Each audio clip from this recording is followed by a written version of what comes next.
Önü külüme doğru ki dadınızın ismi Nurmehmetqo. Ha, siz tunumsiz. Yo'q, bundan so'rab qo'ydim. Qanday bir o'ylashdingizmi? Bir ba'ni muvofiqroq deyishib kelishib qolsak ulta. Bunda bo'lsa ukam 10 ming ko'k qetib 310 ming ko'k qilib ep qilaymi? Yana azroq qo'shqil olmasmi? Ilamo ba'ni bek yuqori qo'yib o'tdim ukam. Siz o'ylashib tilpon qilsangiz bo'lajimi? Tilpingizni saqlayman. Pul qancharoq futa buningki? Puldan xotirjam bo'ling ukam. Resmiyatmi o'tmaymiz. Qo'lni bossiz, pulni mayandillam yo'tkaytaman sizga. Ajab yaxshi bo'ldi. Men sizga baq qo'shildim. O'yin satayimsi. Pul bek jiddiy o'xshaydi sizga. Shu jiddiy olmas satamtim bu o'yini. To'g'ri deysiz. Raskam uy cho'ng yo'qmi? Uyda shu dadam bilan inim bordanga. Inim tek uy chaqliq qolmadi. Inim ash dadamning yanida turdi. Ayolingiz-chi? Uning bilan bishtere pulash olib turmiz hozir. Bola-chi? Bir o'g'lim bor. Barlig'ingda bir bolavaki yengillik qilib sangla bo'ldi. Deginingizga to'g'ri aka, lekin faqat chiqishamadik. Zo'lab o'y tutganda bishtere bo'lib ketdilar deb o'ylashgan. Ukam tutunni achchig'ini ham o'rib-bilada. Keyin turmushinglar yaxshi bo'lib ketdi. Bir balni deb bo'lsin bir yarashib qolasizlar. Resmiyatni bugunlam bitirib o'tmaylimi? Chataq yo'q ukam. Uyning ichida aylangizdan xabar bormi yo'qmi? Yo'q. Chuqum ayolingizni qo'l qo'yimiz bo'lmaydimi to'xtamga? Va uy mening tursa buningni xotirjam bo'ling-a deymi? Uy degandan o'rtaq mulk bo'ldi ukam. Ayolingiz chuqum qo'l qo'yimiz bo'lmaydimi anaqa? Va xotirjam bo'ling-a, chuqum qo'l qo'ydi va. Tegishligini zar berma uningga. Cho'ngning xabari bormi yo'qmi? Nima? Tek cho'nglim qo'l qo'yish kerakmi uningga? Yo'q, ajatsiz. Cho'nglang uyarimdan-a. Zarmush resmiyat qachon puta? Ish kushing qolmay putida. Uyning namini o'tkazsaklar tugaydi. Apla. Va nima bo'ldi sizga? Hozir men jiddiy 60 ming ko'y lozim tanga qandeklam zari. Gelamma.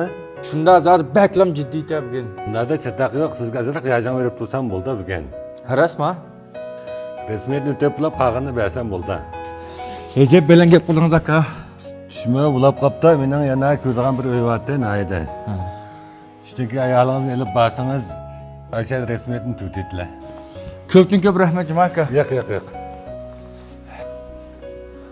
Raskam uyning resmiyatlarini kimliklarini ilib beringizmi? Bo'ldi aka ma'qul. Ras dadangizning salomatligi avval qaydaroq?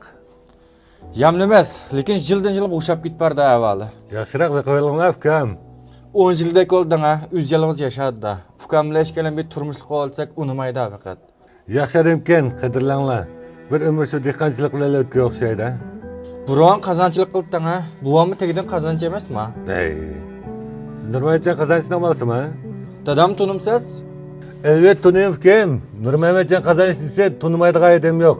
Mana mencha Nurmehmetjon qazonchininki eng oxirgi shogirdi. Dadamdek isledimda. Beqo'ylaningizmi? Dadamni faxrlansang bo'ldi. Rahmat aka. Eliq o'ynama keyin ko'rayotgan bo'ldi. Dadangizni qiziq bir boshlab bering meni. Bek uzun bo'ldi ko'rishmagina. Ustam bilan bir ko'rishib olayman. Bu qanday Nima tursiz yuring, Nurmehmet kim bilan ko'rishib olayman.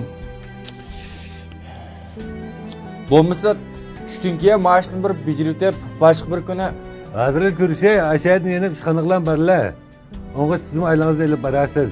emsa manda qillar aka. Basaqma barlar. Dadamning yana qolgan chaqda uy to'g'riliq qat'iy egizishib qolmoqchima. Ustam xabarsidan ham o'shdan. Voy, bu o'zanma shaxsiy ish.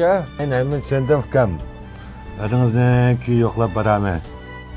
Dadangizga shogirdingiz Elijon salom yo'lladi deb qo'ying. Maqmen menga. Emis tushdan keyin Xapamam ukam, ma vermay allanmaydi kimmi? voy, bu o'yning dadam bilan munosabat yo'q tursa. To'g'ri, bu o'yini ustamning tasdiqsiz allanmayman.